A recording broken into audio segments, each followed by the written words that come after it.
Hello పిల్లలు, ముందుగా మనము వేవ్డ్ లైన్స్ డ్రా చేద్దాం. వేవ్డ్ లైన్స్ డ్రా చేసిన తర్వాత స్లాంటింగ్ లైన్స్ డ్రా చేద్దాం. ఇప్పుడు వన్ స్లీపింగ్ లైన్ డ్రా చేసి మరొక స్లీపింగ్ లైన్ డ్రా చేద్దాము. ఇప్పుడు సర్కిల్ డ్రా చేద్దాము. సర్కిల్ ఇన్సైడ్ మళ్ళీ ఇంకో సర్కిల్ డ్రా చేసి స్లీపింగ్ లైన్ డ్రా చేస్తున్నాము. ఇప్పుడు స్మాల్ సర్కిల్స్ డ్రా చేద్దాము. ఇప్పుడు 2 స్లాంటింగ్ లైన్స్ డ్రా చేద్దాం. Right slanting and left slanting draw చేసి వన్ స్లీపింగ్ లైన్ డ్రా చేసి మళ్ళీ ఇంకో స్లీపింగ్ లైన్ డ్రా చేసి స్లాంటింగ్ లైన్స్తో జాయిన్ చేద్దాము. స్టాండింగ్ లైన్స్ డ్రా చేసి కర్వ్డ్ లైన్స్ డ్రా చేద్దాము. ఇప్పుడు మనము విండో కోసము రెక్టాంగిల్ షేప్లోని డ్రా చేద్దాం. ఇప్పుడు మనము వేవ్డ్ లైన్స్ డ్రా చేద్దాము. బోర్డ్ పక్కన అలాగనే 2 సైడ్స్కిను అలాగనే బోర్డ్ ముందుకి వచ్చేటట్టుగాను వేవ్డ్ లైన్స్ డ్రా చేద్దాం. వేవ్డ్ లైన్స్ డ్రా చేయడం కంప్లీట్ అయిపోయింది కదా పిల్లలు. ఇప్పుడు మనము క్లౌడ్స్ డ్రా చేసుకుందాము కర్వ్డ్ లైన్స్ తోటి. నేను 2 క్లౌడ్స్ డ్రా చేశాను. మీ చాయిస్ పిల్లలు, మీ ఇష్టము. మనం కలరింగ్ చేసుకుందాము. నేను క్లౌడ్స్కి మాత్రమే కలర్ వేస్తున్నాను, స్కైకి అంతా కలర్ వేయటం లేదు.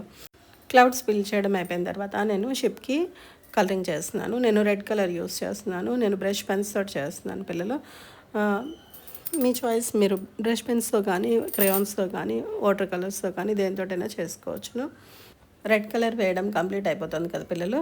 ఇప్పుడు నేను ఎల్లో కలర్ తోటి పైన ఫిల్ చేస్తున్నాను. ఇప్పుడు మనము రెడ్ కలర్ తీసుకొని పైన టాప్ ఫిల్ చేద్దాము. అలాగనే నెక్స్ట్ గ్రీన్ కలర్ తోటి ఫిల్ చేస్తున్నాను. యాష్ కలర్ తోటి స్మోక్కి ఫిల్ చేస్తున్నాను. నెక్స్ట్ మనం వాటర్కి బ్లూ కలర్ తోటి ఫిల్ చేసుకుందాం పిల్లలు. చూసారు కదా, చాలా సింపుల్గా మన పిక్చర్ కంప్లీట్ అయిపోయింది కదా.